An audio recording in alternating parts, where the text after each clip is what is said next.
goodness. I should probably put my headset on so I can hear things. That would be great. That'd be pretty smart if I did that. It's almost like I know what I'm doing. It's almost like I know. Doing radio. Gosh, it's a fantastic thing. Let's kick this thing off, shall we?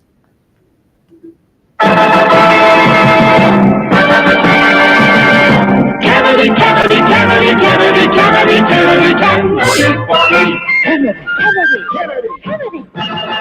Do you want a man for president who's seasoned through and through, but not so doggone seasoned that he won't try something new? A man who's old enough to know and young enough to do. Well, it's up to you, it's up to you, it's strictly up to you. But it's Kennedy, Kennedy, Kennedy, Kennedy, Kennedy, Kennedy, Kennedy, Kennedy, Kennedy, Kennedy, Kennedy.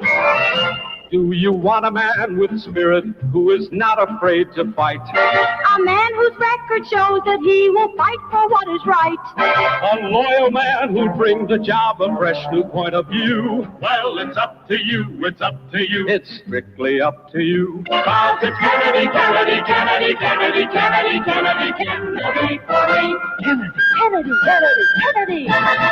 And do you deny to any man the right he's guaranteed to be elected president, no matter what his creed? It's promised in the Bill of Rights to which we must be true. So it's up to you, it's up to you, it's strictly up to you. And it's Kennedy, Kennedy, Kennedy, Kennedy, Kennedy, Kennedy, Kennedy, Kennedy, Kennedy, Kennedy. Do you like a man who answers straight, a man who's always fair? We'll measure him against the others, and when you compare, you'll cast your vote for Kennedy and the change that's overdue. So it's up to you, it's up to you, it's strictly up to you. Kennedy, Kennedy, Kennedy, Kennedy, Kennedy, Kennedy, Kennedy, Kennedy,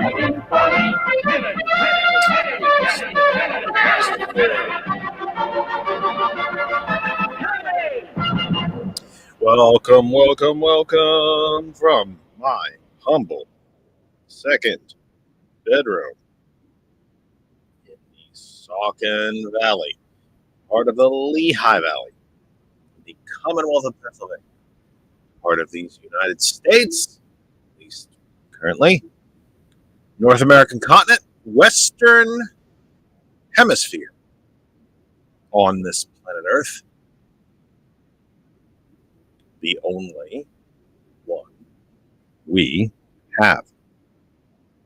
Third rock from the sun in the Terran solar system, part of the Milky Way galaxy. This is TKE Tonight, the Kennedy Effect tonight for the 16th.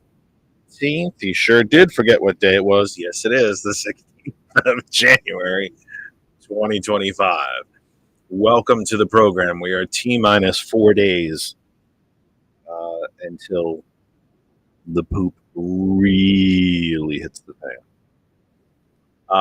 Couple of quickies off the top. If you've been watching any of the confirmation hearings,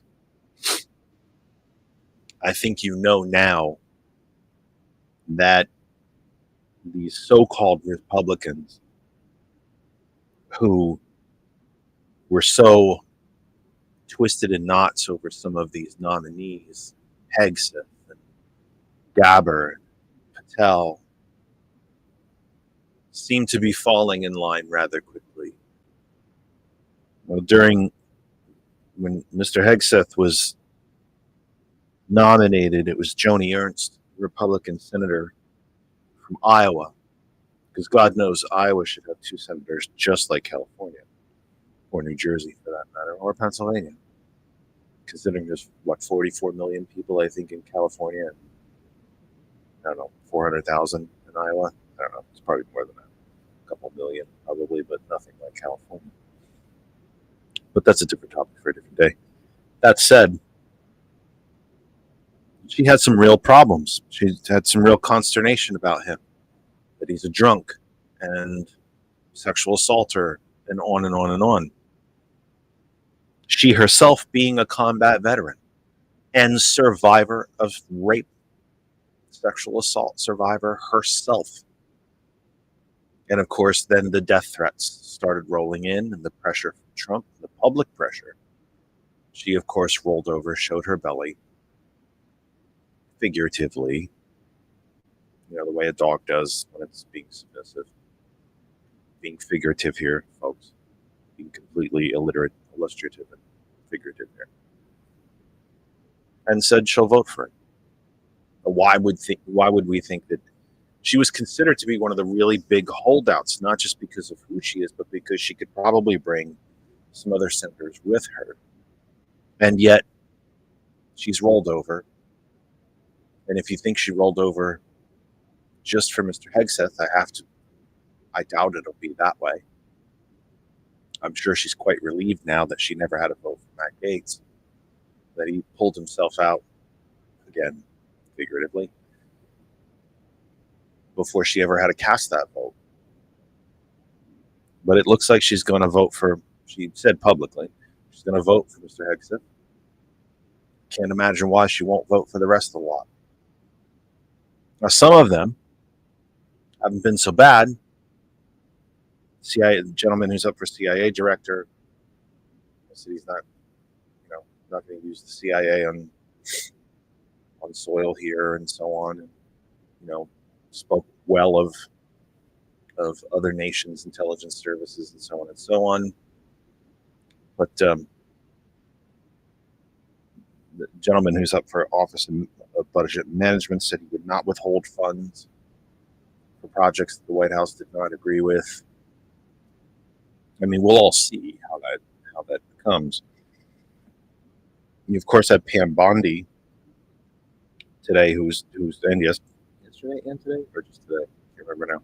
It's all running together. By the way, these hearings were scheduled, very, very, to be very jammed together so that they could not all be covered at the same time. And President Biden was waiting for the Senate to vote on appointments of his into the fall of 2021, because Republicans were holding it up. Today we're just jamming all these nominees in 1 week, all at the same time, so that you can't watch all of it. Of course, if you work during the day, you can't watch it either, but it's even harder to keep up with the news alerts that are coming out when everything's happening at the same time. But you had Pam Bondi today not come straight out. Now, she said she would not use the Department of Justice to prosecute Trump's enemies. And she would not prosecute the prosecutors unless they're bad prosecutors. Well, geez, I wonder who's going to make that decision. I wonder who's going to make that judgment. I wonder.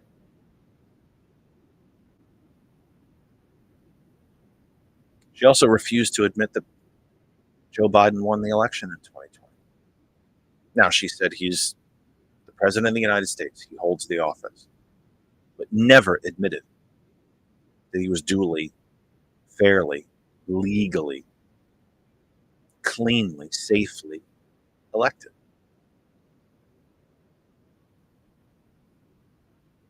And then there's the purge that's happening in Congress with committee seats that are being reassigned by Trump. Has so many lapdogs that, if he lived on your block, you'd call the ASPCA that he was hoarding stray animals. He'd be the crazy cat guy, except these aren't cats, they're dogs. And he's got a lot of them at his feet. House Speaker Mike Johnson is one of them. He's now removing committee people at Trump's behest, Trump's demand. Publicly, it's a behest, but I'm sure behind the scenes, it's a demand. And let's be honest of what Trump can do.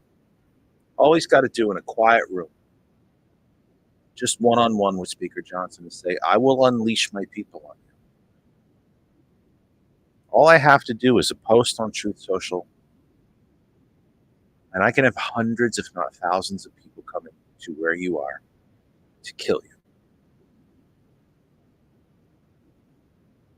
That's what they did to Joni Ernst about Pete Hegseth. She said she was going to vote no. She had serious reservations. And then the death threats started at Trump's behest. And the threats of rape and mutilation and beatings and murder. This is who we are now. This is our country now.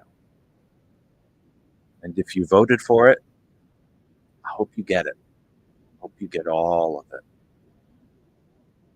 And if you're going to fight it the way we are, get out of our way. We're going to talk in subsequent programs about what Democrats have to do to fight and the way that they have to fight, and the new sort of the way to fight within the rules than when there's no rules. It's time for us not to be the polite ones anymore. If Republicans want to play dirty, we're going to have to fight back that way. We'll restore normal order when democracy is reinstated. Because what's left of it's going to take a big hit on Monday. By 12:15,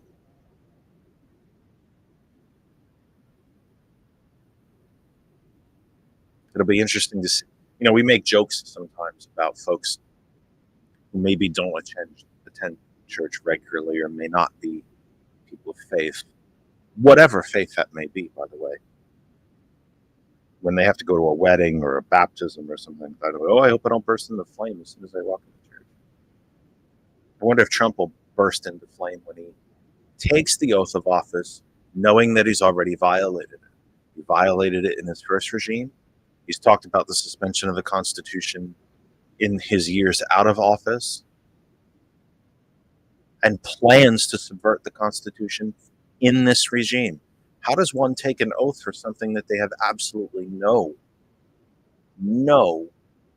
plan to? He should burst into flame as he spits out that oath. He's violated it before his hand ever touches that Bible.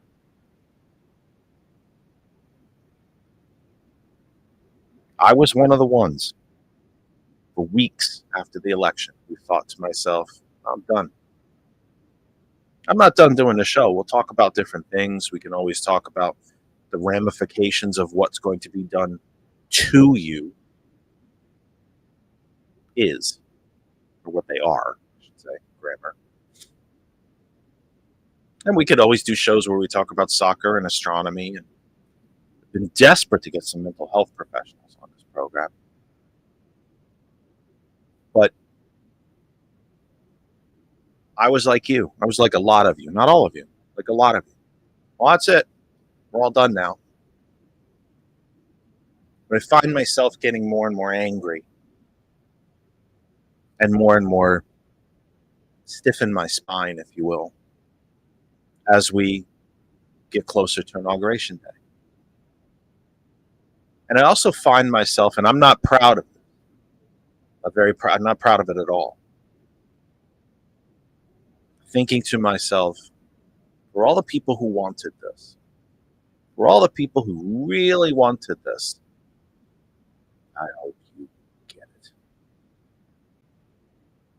I hope you get all of it.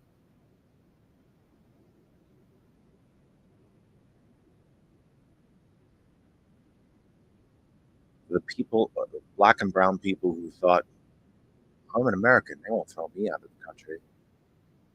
When they do, I can't help you. Probably won't help you. Probably. When your taxes go up to make up for the $6 to $8 trillion tax cut that's coming for people like Bezos and Zuckerberg and Musk and Teal and on the Mercers, the remaining Koch brother, and on and on and on. And you make up that money. Don't come crying to me. When the Department of Education is shut down and your local property taxes double, triple, quadruple, I don't want to hear. Sometimes you get exactly the government you voted for. But the resistance is alive and well. I have a Star Wars Resistance sticker on my car. The resistance is alive and well. And it has a home. It's called GCPR.live. It's called That Other Side of Information on Facebook and YouTube. It's called The Kennedy Effect on Sundays and TKE Tonight on Tuesdays and Thursdays. Perhaps I'll see you from a detention camp somewhere. We'll see. There's supposedly, it's been reporting that there are over 300 executive orders ready to go on January 20th. Trump will take office. He will spit the oath of office out of his face. He'll go to the White House and begin signing executive orders that have been drawn up by Project 2025. And he will begin implementing the destruction of the federal government. Now, some of these things will be able to be taken to court and fought, drawn out, will be adjudicated, and some of the executive orders will be overturned, and some won't. But the beginning of the end is here.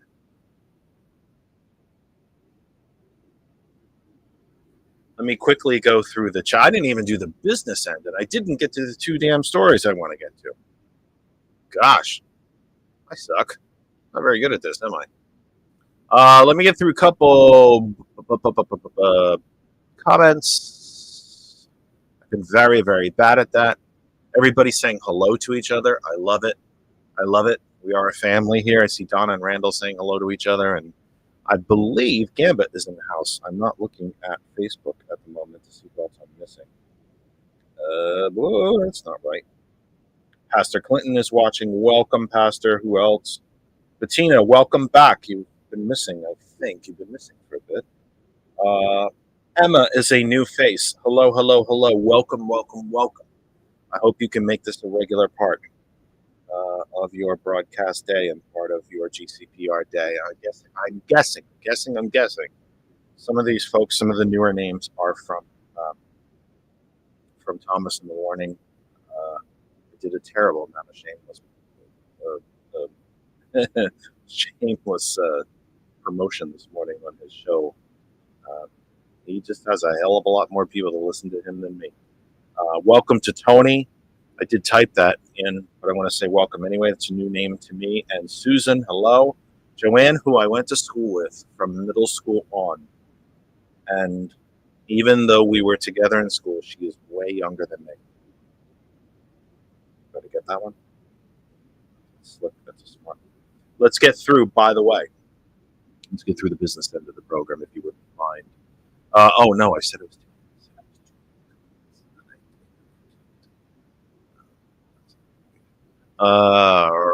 very quickly trying to do Randall. We'll get to that off air. That's personal. But I do want to, you can message me. I do not know if I'll be able to talk tonight. I'm barely functioning as it is.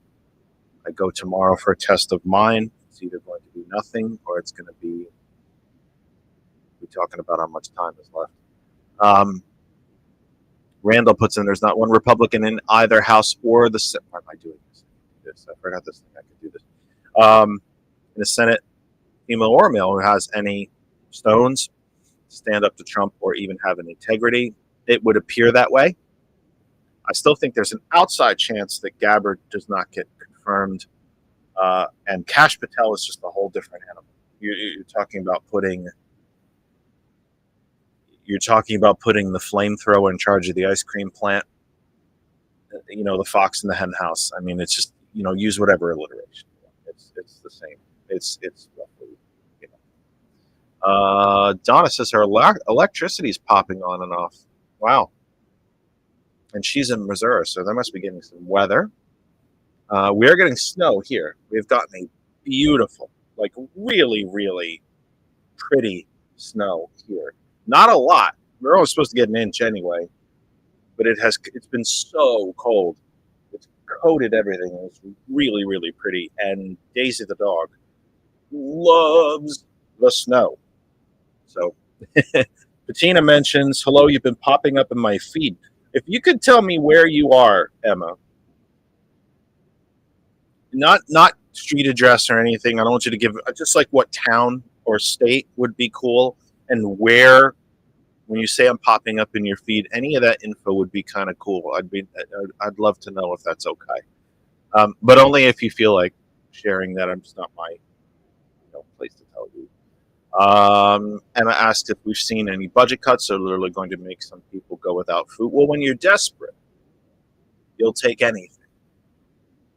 When Elon Musk says that the people who work for him, that he doesn't understand why they even want to be paid. That why don't they just work for him out of loyalty and because it's a cool place to work? Because God knows that's why you work, right? For free. This is not Star Trek where, only the Ferengi still use money. Where the betterment of humanity for zero profit becomes a motivation unto itself. Capitalism doesn't do that. Capitalism doesn't do altruism. It does profit, and it does exploitation, and it does control. It doesn't do altruism. It doesn't do charity. It doesn't do fairness. And now, with this crew coming in, it no longer does. Democracy. So yeah, if all I'm offering, if as part of Project 2025, we eliminate the minimum wage, and you're starving, and I give you a pickaxe and tell you to go 2 miles underground and dig for coal, knowing that the mine might collapse on you because all the regulatory agencies have been shut down too. So you could just about die down there on any day at any moment. And I'll give you, I don't know, a loaf of bread, $5-10 a day, $2-3 an hour if you're lucky. Because all of the protections that the only overarching system that we've created in this society can provide for you, government, has been destroyed and torn apart. And you know what? You'll dig the coal with that pickaxe. Because you have to feed yourself. You have to feed your family. Or at least you'll try. And in swaths of the country, those people carrying pickaxe down into the mine will be 9, 10, 11 years old. Or even younger. Kids as young as 7 were working the mines in West Virginia in the 1800s. 7. Because why would they want to go to school? They might learn something. And then they might learn how to revolt against rich people. So we just won't teach them anything. And then, by the way, why do we want to destroy the Department of Education? Do you see how it all links together? Let me see. Randall says there's some Democratic elected committee members who are giving up. I don't blame them. Well, that's not true. I understand it. They may just need a little more time to get their spines up, but I suspect that they will. Where are we at here? And Emma has answered me, which is very kind of her, that she is from the Philadelphia area. Somebody probably tagged you and I clicked follow. Hey, Emma, I hope you enjoy. I hope you become a regular part of the family. I hope you share this program far and wide to everywhere that you think it's appropriate to share it and places that you don't. Just thank you, thank you. I mean, we're not Thomas. Have several hundred people watching him in the morning, if not thousands. I'm literally. I think the highest that we ever had at any one point was maybe 50. But I also know that a lot of people watch the recording after it's over. So when I look up and I see numbers and I see new faces, it makes me, or well, I see new names and I don't see your faces, but I see new names. It makes me feel tremendous. So I'm very, very glad that you're all here. Let me do a quick business end of the program. You are watching and listening to TKE Tonight, the Kennedy Effect Tonight, live with you for the 16th of January, 2025, T-minus 4 days till the end, till the real end of democracy. We are now live on Facebook, on the pages of Ghost Claw Productions, the TCP Media Group, Our Revolution Pennsylvania, my own Facebook page right here, Jeff Kennedy, and of course our home group Facebook page for all things that surround the program, That Other Side of Information. Yes, it's a bit of a longer title, but it's easy to remember. The name of our group, That Other Side of Information. Please search it, find it, become a member. It's also the name of our YouTube channel, and we would love if you became a subscriber over at YouTube. And if you ever miss any of our programs, always the best place to go to watch them, or if you need to watch them in smaller bits, because our Sunday program is 3 hours. It's a lot of time. I suspect there'll be a little drop off this Sunday because I think the Eagles start at 3 or something, or 4. Can't remember now. I'm sure that'll be a little, everybody will come back to the program after that game is over. I could care less. So I guess I'm the anomaly there. But anyway, we've shared the program to, I want to say, right around 100 groups, or places, groups, whatever, doesn't matter. I think I'm going to try and find out for you pretty quickly. If can, I believe we've shared to, I'm going to find out right now, 103. That's awesome. We've shared the program to 103 different places on Facebook. If you are one of those places that shared it for us or allowed us to share it to you, thank you, thank you, thank you. We couldn't do it without you. Mr. Zuckerberg is trying to make this place, this Facebook, a place like what Twitter became, a cesspool of lies and misinformation. It's important that we stay here. We can't quit all the social media. It's how we do our program. If I could find other places to do it, I would do it. Thomas was talking about this morning. That's why I can't wait for the GCPR apps to be up and running. When you can just go to the App Store or Google Play Store, find our app, download it, and listen, we could tell all the social media right where to go. But this is where I started the program. This is where most people know where to find us.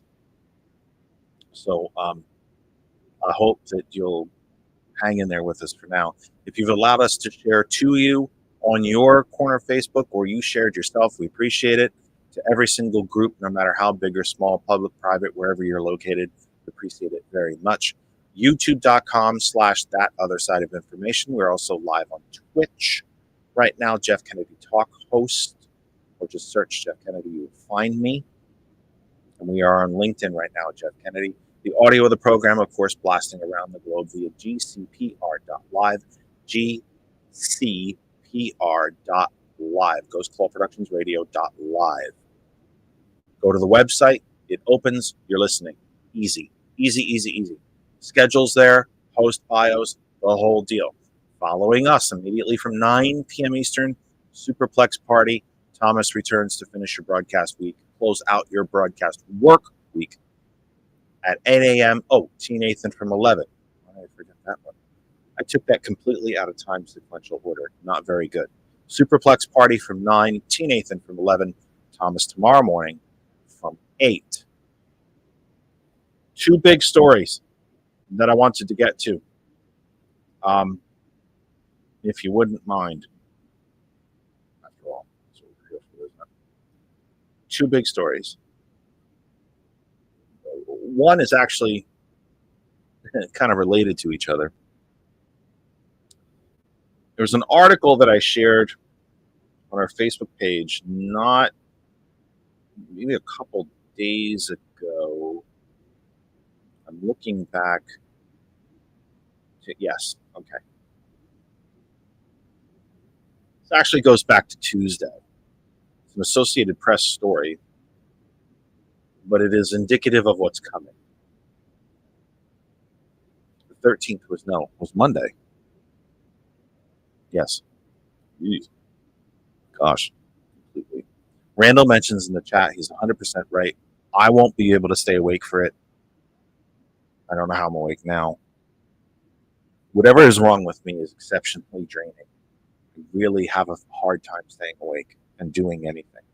But President Biden will be on live with Lawrence O'Donnell on MSNBC tonight from 10, talking about his farewell speech, what he meant by what he said in it, and that's the other story that we want to get to, but I want to get to this one first. This article actually goes back to Monday. It's Associated Press and written by Amir Madhani and Zeke Miller, and I hope, gentlemen, I'm saying your names correctly. Really do despise it when people put your other names. I don't know the gentleman, so I can't ask them how to pronounce it. I'm not sure they'd answer the phone for me anyway. So I do the best that I can. Never want to disrespect anybody by butchering up their names, but if I did, I apologize to the authors of the article. Amir Madhani and Zeke Miller for the Associated Press. This actually goes back to Monday and is related to a story that I'm going to read for you in just a second. Dateline Washington, incoming senior Trump administration regime. Officials have begun questioning career civil servants who work on the White House National Security Council about who they voted for in the 2024 election, their political contributions, and whether they have made social media posts that could be considered incriminating by President-elect Donald Trump's team, according to a U.S. official familiar with the matter. At least some of these non-political employees have begun packing up their belongings since being asked about their loyalty to Trump. Not the United States, not its citizens and residents, grammar, but to Trump.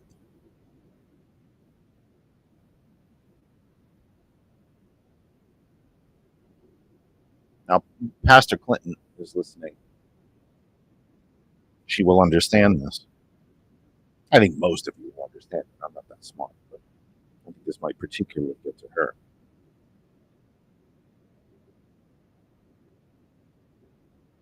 Sounds to me like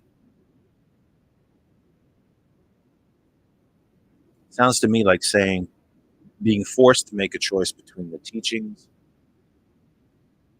or Rome. I'm sure most of you understand that.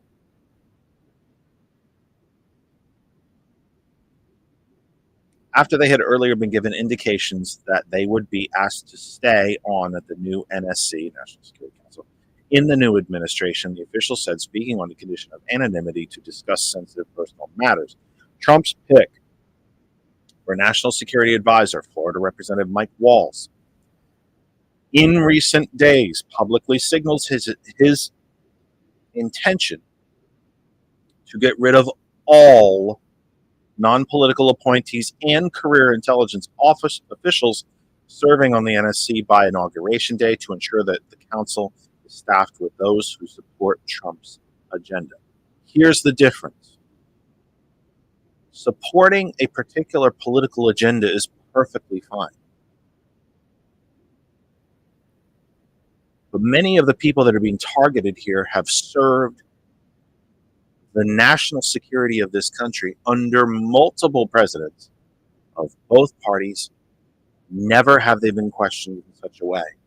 And they're not being questioned about their loyalty to the United States, to its people, to its land, to the Constitution, the Declaration. Only are they loyal to Trump. Will they do whatever he says?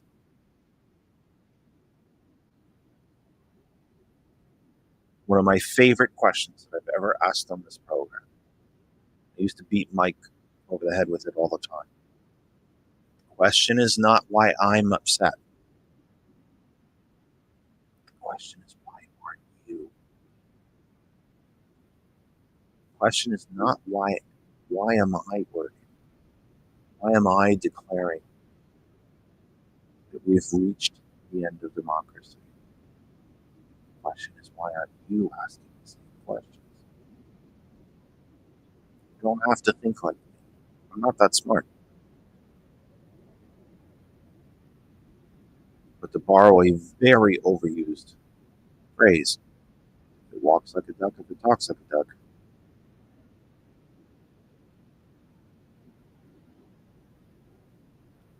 The wholesale removal of foreign policy and national security experts from the NSC on day one of the new regime could deprive Trump's team of considerable expertise and institutional knowledge at a time when the U.S. is grappling with difficult policy challenges in Ukraine, the Middle East, and beyond.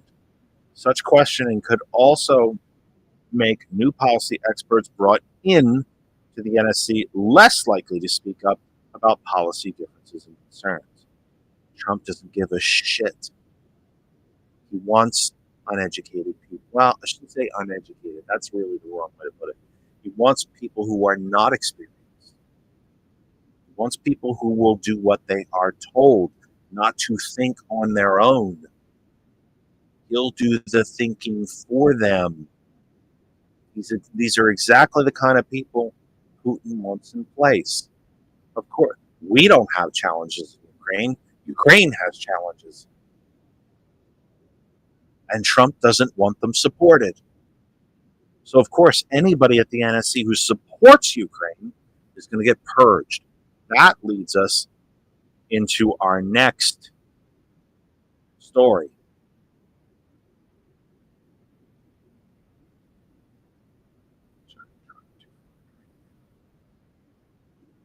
There it is. This comes today. Today? No, yesterday. Apologies. Also, the Associated Press, written by Stephen Groves. This is to tell you how far this is going to go. The Republican Party no longer exists. Stop using the word. Stop thinking that they are some type of coherent, functional, cohesive, functional political party. They are not. There are two parties left in this country, Democrats and Trumpsters. That's it. Republicans don't exist anymore. You're either with Trump or you're not. This story is going to tell you that. We have to stop this now. I hate the phrase. You have to understand, because you're not stupid. You're not. And that phrase, there's kind of an inherent stupidity built into it, that you're not thinking correctly. We do have to realign our thinking. There is no Republican Party. It has its name on buildings and headquarters across the country. Its candidates will continue to run with an R behind it. You'll see letterhead from the Republican National Committee. There is no Republican Party left. It's Trump. And the secretive, quiet billionaires behind him that own him. And the billionaires that are out in front that own him. You're either with him or against him. There's the Democratic Party that Jefferson and Madison founded. And then there's Trump's. Trumpers, Trumpsters, whatever you want to call them. That's it. because even former Republicans who still blindly and stupidly consider themselves Republicans are being purged. Here's an example. Dateline Washington, Associated Press, written by Stephen Grove. House Speaker Mike Johnson on Wednesday, that would be yesterday, removed the GOP chairman. Stop using GOP. Grand old party, there's nothing grand about them. Of the powerful House Intelligence Committee, who was a vocal supporter of assistance for Ukraine and held other views that put him at odds with President-elect Donald Trump. Johnson told reporters late Wednesday that Representative Mike Turner from Ohio would no longer lead the committee, which oversees the nation's intelligence agencies and holds tremendous influence over law enforcement and foreign policy. During Trump's first term, the committee became a hotbed of partisanship as its powers were used to assist the then president in the first regime. Johnson last year also gave two Trump allies highly sought spots on the panel. Trump said he made, or they're interchangeable at this point. Johnson said he made the decision to remove Turner because, quote, the intelligence community and everything related to the committee needs a fresh start. Among one of the members that he put on the committee is Scott Perry from right here in Pennsylvania, who helped plan the January 6th attack on the Capitol.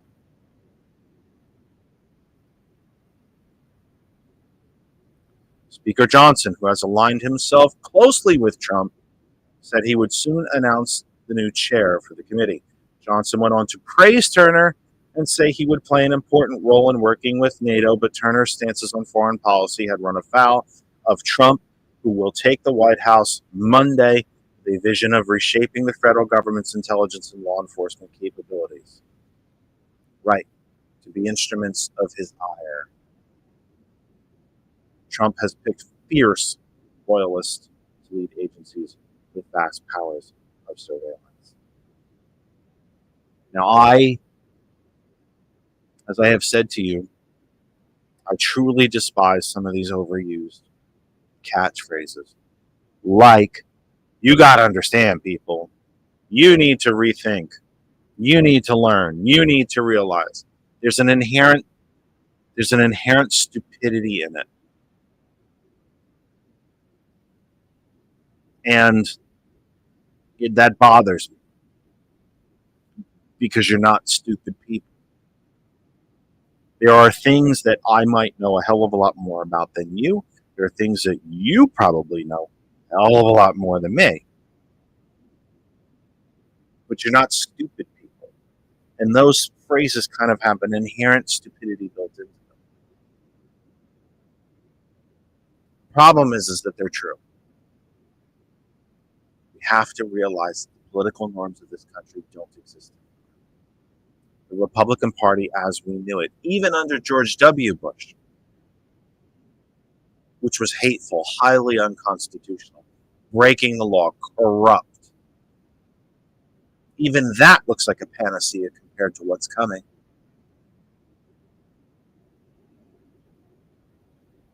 Christ, George W. Bush is going to look like Lincoln compared to what's coming.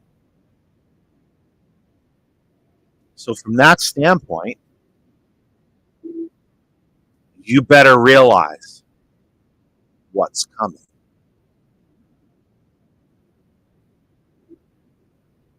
You have to reset your brains.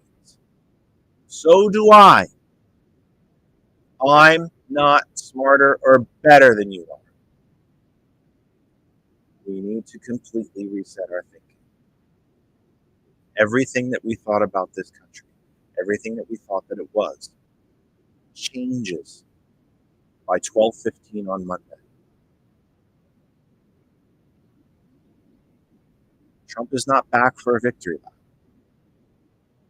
He's back to burn the whole effing thing down. We are to be made serfs. to exist only at the pleasure of the billionaires. And it all starts on Monday. Try as you might, if you would please, conduct a little experiment with me.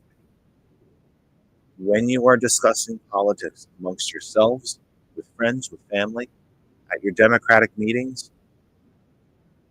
stop using the word Republican. They don't exist anymore.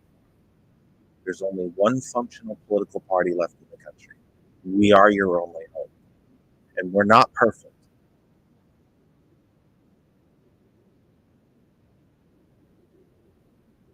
There are Democrats and there are Trumpsters. That's it. Because you're either with him or against him. You might call yourself a Republican. Trump calls himself a Republican. Doesn't mean anything to him.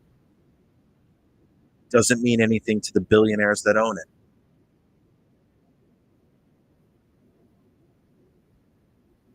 One more thing I want to get to. It's already closing in on the end.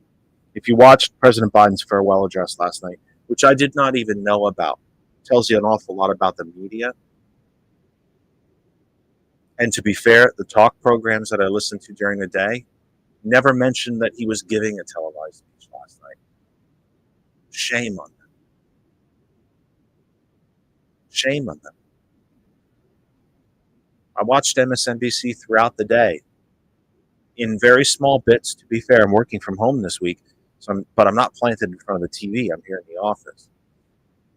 But any time that I did lay eyes on MSNBC, no one mentioned that the president would be speaking last night. Listen to Stephanie Miller and Tom Hartman. They didn't mention it. How dare they?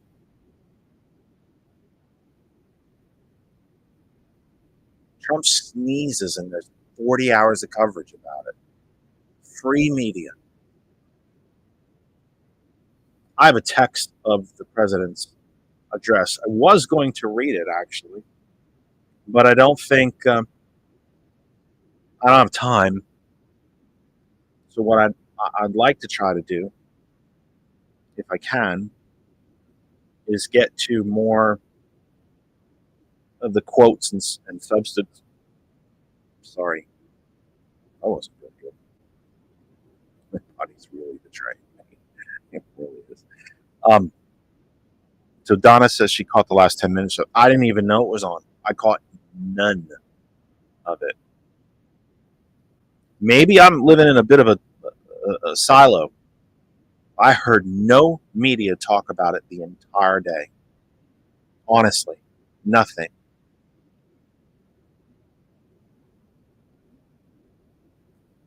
Headline, Biden warns in farewell address that an oligarchy of ultra-rich U.S. threatens the future of democracy. He's late to the party.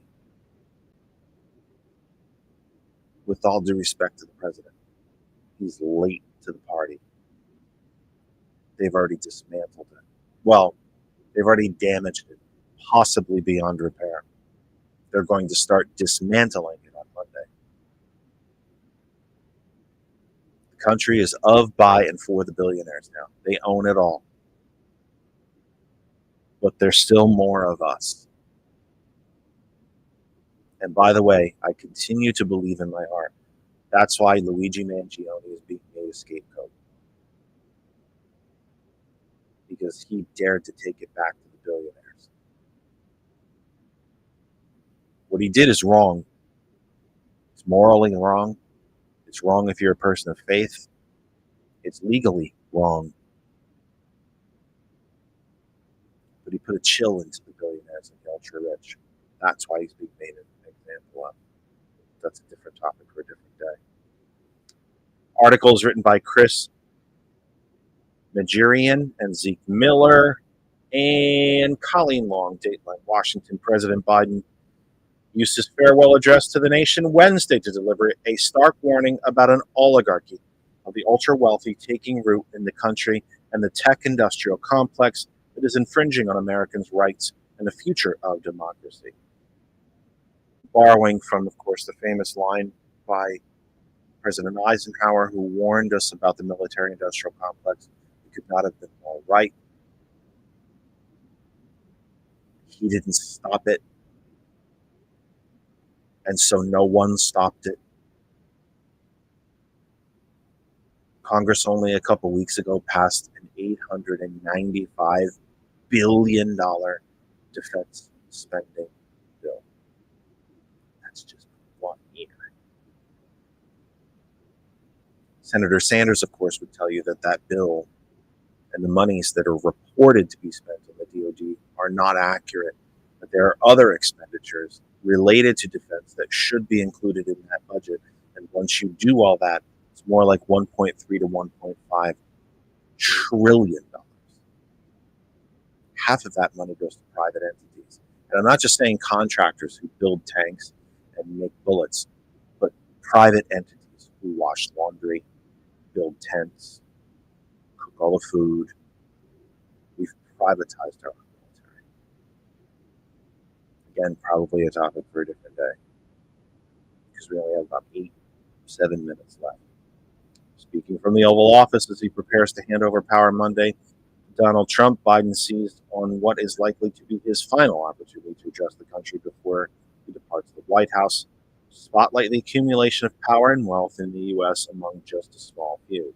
Quote, today, this is the president speaking, of course, last night. He's quoting right now. Today, an oligarchy is taking shape in America of extreme wealth, power, and influence that literally threatens our entire democracy, our basic rights and freedoms, and a fair shot for everyone to get ahead.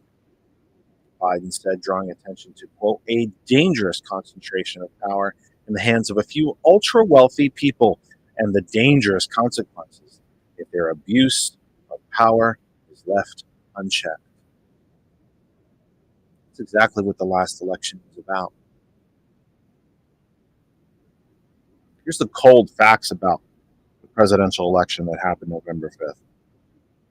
Trump only won by 1.5 percentage points. It was not a landslide. It was not a mandate. But when you take into account the entirety of the population of this country, all 330 million of us, Trump won 49.5% of those who were eligible to vote. Not even eligible, but the people that actually went, mailed in, went to the polls, and voted. Turns out that that number is only about 30% of the total population. So put 10 of us in a room. 3 people decided to end democracy. While statistically, 2.85 of us decided to try to keep democracy. The rest of us either were ineligible to vote or simply did not vote. Let that one rattle around in your brain for 4 years.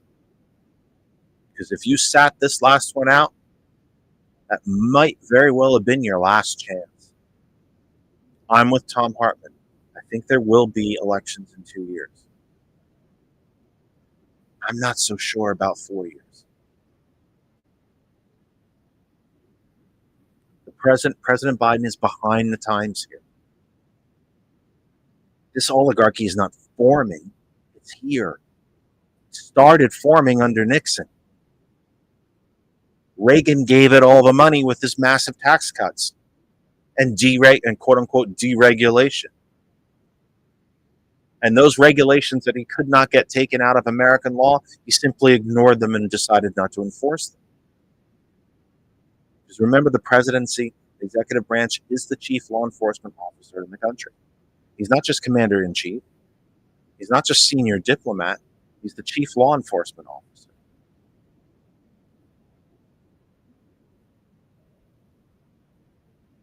And what's going to happen if their power is left unchecked? Wait and see by about 12:15 on Monday. Invoking President Dwight Eisenhower's warning against the rise of the military-industrial complex when he left office in 1961, Biden added, quote, I'm equally concerned about the potential rise of a tech industrial complex that could pose real dangers to our country as well. Again, you're late. You're late. Been here for about a decade now.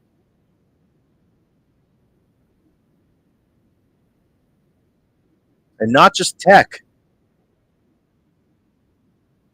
At the height of the Republican Great Depression, if Fox News had existed back then, I'm not even sure Roosevelt himself could have gotten elected.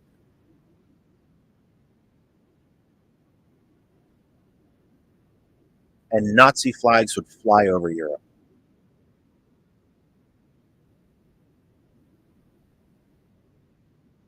Biden used his 15-minute address to offer a model for a peaceful transfer of power and, without mentioning Trump by name, raised concerns about his successor. It marked a striking admonition by Biden, who is departing the national stage after more than 50 years in public life. He has struggled to define his legacy and to steel the country against the return of Trump to the Oval Office. This time, the president, who has repeatedly called Trump a threat to the nation's system of governance, went even further, warning Americans to be on guard for their freedoms and their institutions during a turbulent era of rapid technological and economic change. Biden sounded the alarm about oligarchy, as some of the world's richest individuals and titans of the technology industry have flocked to Trump's side in recent months, particularly after his November victory. Billionaire Elon Musk spent more than $100 million helping Trump get elected. It's a hell of a lot more than $100 million. I happen to think between the congressional races that he worked on or contributed to, the anti-abortion referenda he contributed money to, governor's races, state legislature, probably more like $1 billion. But when you have 500, $1 billion ain't nothing.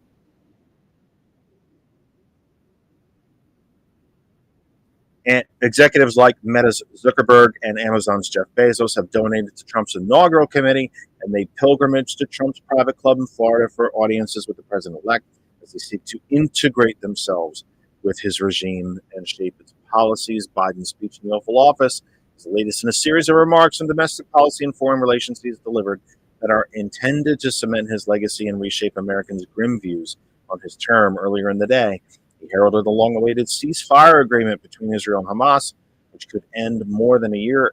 2 years. I thought it was 2 years of bloodshed in the Middle East.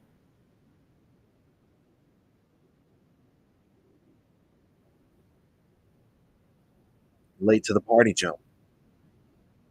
And I don't say that lightly. Truly, I don't.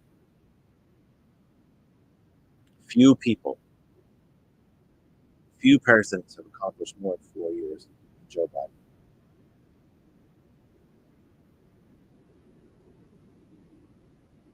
A59. That's all we can do for tonight. Superplex Party comes up straight after us. We will see you again on Sunday for the big 3-hour program, if I can make it through 3 hours. We'll see you Sunday for the 3-hour program from 6 p.m. Eastern Time. That's the plan. God knows things could change. Who knows what this test is going to tell me tomorrow? That's the plan. We'll see you Sunday for the big Sunday show from 6 p.m. For everyone at GCPR, for everyone with TKE tonight, George, Lynn, Kristen, Daisy, and of course April Riddick. For everyone. Well, I said everyone. I got everybody. So all of you, thank you for being here. Please share, like, subscribe, follow. I finally remembered all of it. We love you. Stay with the program. Please share, spread the word, stay with the program. We have to grow the audience or we can't stay here. It's just the truth of it. Superplex Party, T. Nathan from 11, Thomas tomorrow morning. Superplex Party starts right now.